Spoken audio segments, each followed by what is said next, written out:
Daily news আসামলৈ স্বাগতম জনাইছো ষ্টুডিঅ'ত মই মনিষা আৰু এই মুহূৰ্তত দিবলৈ ওলাইছো এটা ব্ৰেকিং নিউজ। আজি সদৌ অসম গৰিয়া মৰিয়া দেখি জাতীয় পৰিষদৰ কেন্দ্ৰীয় সহকাৰী সম্পাদক হাছিবুল ইছলামৰ লগতে অভয়াপুৰী আঞ্চলিকৰ উদ্যোগত লাডাখৰ গালোৱানত শ্বহীদ হোৱা বীৰ জোৱানসকললৈ শ্ৰদ্ধাঞ্জলি জ্ঞাপন কৰে।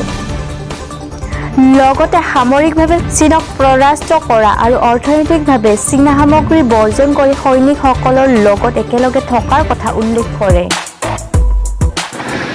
যোৱা 15 জুনৰ লাডাখৰ গালোৱানত চীনা সৈন্যৰ আক্ৰমণত 20জনকৈ বীৰ জোৱান শ্বহীদ হ'বলগীয়া হৈছিল। আমি সদৌ অসম গৰিয়ামৰীয়া দেখি জাতীয় পৰিষদৰ তৰফৰ পৰা আজি আমি শ্ৰদ্ধাঞ্জলি জ্ঞাপন কৰিছোঁ।